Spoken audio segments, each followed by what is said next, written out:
ప్రభుత్వంలో క్రైస్తవులకి సముచితమైనటువంటి న్యాయం జరుగుతున్నట్టుగా మేము భావించట్లేదు.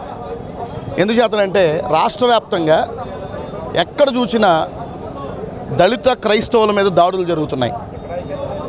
నేను పశ్చిమ గోదావరి జిల్లా నుండి వచ్చాను. పశ్చిమ గోదావరి జిల్లా భీమవరంలో ఇప్పటికే 3 ప్రాంతాల్లో దళిత క్రైస్తవుల మీద దాడులు జరిగాయి. 1 చెరుకువాడ, 2 సేసలి, 3 వాండ్రం. ఇట్లాగా దళిత క్రైస్తవుల మీద దాడులు అనేటటువంటివి అధికమైపోతూ ఉన్నాయి. క్రైస్తవులకి భద్రత అనేటటువంటిది లోపించింది.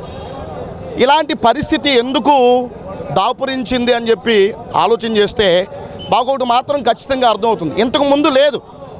ఇంతకుముందు గత ప్రభుత్వంలో కానీ అంతకుముందు మరి చంద్రబాబు నాయుడు గారు గవర్నమెంట్లో ఇలాంటి పరిస్థితి లేదు. ఇప్పుడు కూటమి ప్రభుత్వం వచ్చిన తర్వాత ఒక రకమైనటువంటి విద్వేషాలు సమాజంలో రెచ్చగొట్టేటటువంటి వ్యాఖ్యలు కొంతమంది ప్రజాప్రతినిధులు రాజ్యాంగబద్ధమైనటువంటి పదవుల్లో ఉండి వాళ్ళు చేస్తున్నటువంటి వ్యాఖ్యలు అన్నదమ్ముల్లాగా కలిసిమెలిసి జీవిస్తున్నటువంటి ప్రజల మధ్య మరి ద్వేషాలు, అదేవిధంగా మత విద్వేషాలు రెచ్చగొట్టడానికి ఆ వ్యాఖ్యలు ఉపకరిస్తున్నాయనేటటువంటి విషయం అయితే మేము గట్టిగా నమ్ముతున్నాం.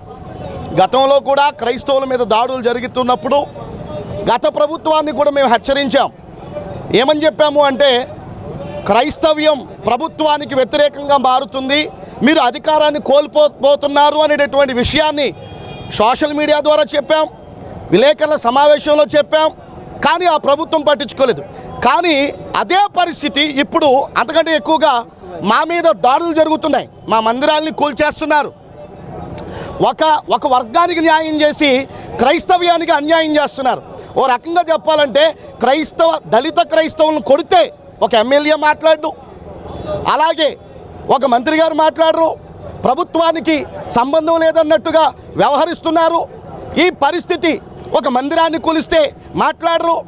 కానీ ఏదైనా ఒక పాస్టర్ మీద ఒక చిన్న ఎలిగేషన్ వస్తే మాత్రం మరి అది చాలా పెద్ద భూతద్దంలో పెట్టి చూపించి మరి చాలా బాధను కలిగించేటటువంటి విధంగా క్రైస్తవ్యాన్ని అభాసుపాలు చేయాలనేటటువంటి ఆలోచనతో ప్రభుత్వాలు ముందుకెళ్తున్నట్టుగా మాకు అనిపిస్తూ ఉన్నాయి.